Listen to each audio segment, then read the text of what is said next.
Hello guys, ngayon ay magluluto tayo ng pangat na isda. Ayan, halo-halo ito. Merong ganito, merong ganyan. Pero karamihan sa isda natin ay puro ganito.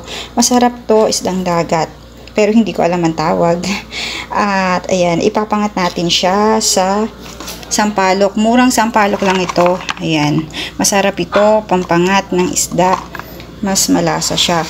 Tapos, lalagyan natin siya ng kamatis, siling haba.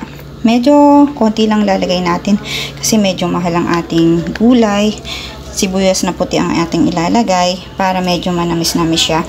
At luya para pampaalis ng lansa. And guys, simulan na natin. Maglagay tayo ng sampalok. Ilalagay natin siya sa ilalim. Yan, para mas malasa.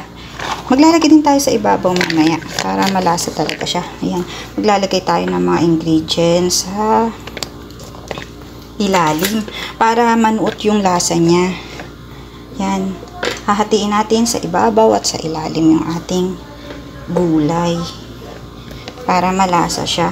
Yan. Lalagyan natin siya ng luya naman. Ganyan lang guys. Madali lang to. Masarap to, healthy pa.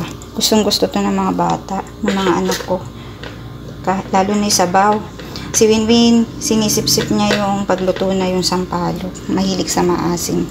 Yan, ganyan guys. Tapos, lalagay na natin, hihilera natin yung mga isda. Ganyan.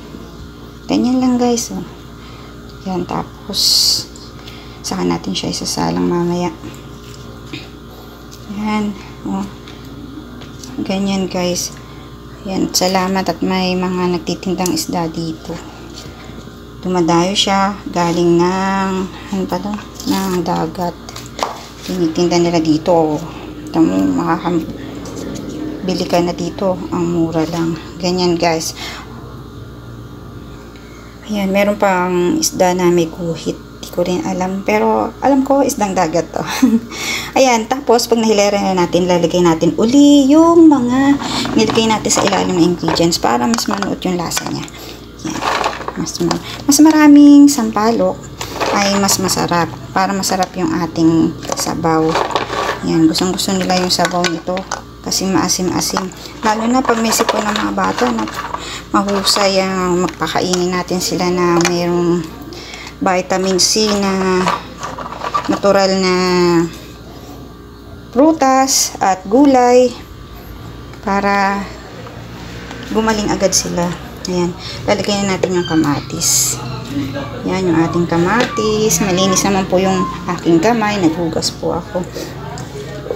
Yan guys, tapos yan, minix ko na yung sibuyas at yung ating luya. Yan, lalagyan natin sa ibabaw tong siling haba para pampaaroma ng amoy. Tsaka lagyan natin ng konting asin.